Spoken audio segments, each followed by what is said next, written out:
ఉద్దండరాయనపాలెంలో రాజధాని అమరావతికి 2015లో ప్రధాని మోడీ శంకుస్థాపన చేసిన ప్రాంతానికి చంద్రబాబు నాయుడు రానున్నారు. నీరు మట్టి ఉంచిన పవిత్ర ప్రాంతానికి వెళ్లి అక్కడ కొద్దిసేపు గడపనున్నారు.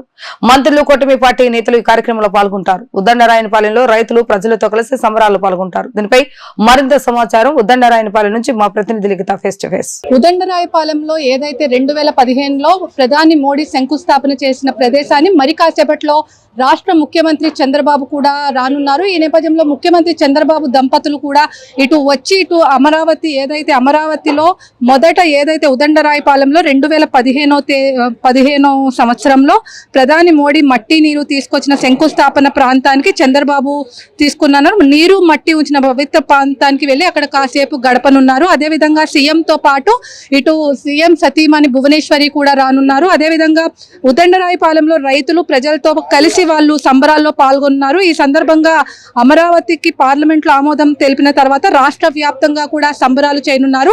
అదేవిధంగా రాష్ట్ర ముఖ్యమంత్రి చంద్రబాబు ఇక్కడ అఖండ దీపాన్ని కూడా వెలిగించనున్నారు. దానికి తగ్గ ఏర్పాట్లు కూడా ఇటు అధికారులు అందరూ కూడా చేస్తున్నారు. ఎలాంటి అవాంఛనీయ సంఘటనలు జరగకుండా కూడా పోలీసులు కట్టుదిట్టమైన ఏర్పాట్లు కూడా చేస్తున్నారు. ఎస్పీ వకూల్ జిందాల్ ఐపీఎస్ ఆధ్వర్యంలో కూడా ఇప్పటికే మొత్తం ముఖ్యమంత్రి భద్రతా సిబ్బంది అందరూ కూడా వచ్చి ఎలాంటి అవాంఛనీయ సంఘటనలు జరగకుండా కూడా కట్టుదిట్టమైన ఏర్పాట్లు చేశారు.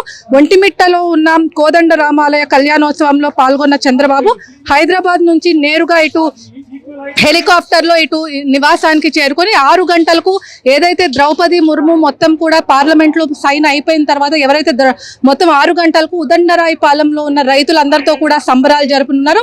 అదేవిధంగా ఇక్కడ అఖండ జ్యోతిని కూడా వెలిగించనున్నారు. దానికి తగ్గ ఏర్పాట్లు కూడా ఇటు మొత్తం రాష్ట్ర ప్రభుత్వం సిద్ధమైంది. ఎలాంటి ఇబ్బందులు లేకుండా కూడా అన్ని ఏర్పాట్లు కూడా చేశారు. మొత్తం మీద చూసుకున్నట్లయితే ఇటు అమరావతిని ఏకైక రాజధానిగా నిర్మించిన నేపథ్యంలో అమరావతి ఏకైక రాజధాని ఏదైతే ఇప్పటికే టెలికాన్ఫరెన్స్ కూడా నిర్వహించారు. మొత్తం ఎన్డీఏ కూటమి నేతలందరితో కూడా ముఖ్యమంత్రి చంద్రబాబు టెలికాన్ఫరెన్స్ నిర్వహించి ఖచ్చితంగా 6 గంటలకు ఇటు ముఖ్యమంత్రి చంద్రబాబు అమరావతి రాజధాని రైతులతో కూడా సంబరాలలో పాల్గొనేందుకు కూడా సిద్ధమవుతున్నారు. ఇది ఇక్కడ ఉన్న పరిస్థితి. వీడియో జర్నలిస్ట్ అఖిల్తో లిఖిత, వీడియో న్యూస్, ఉద్దండరాయపాలెం నుంచి.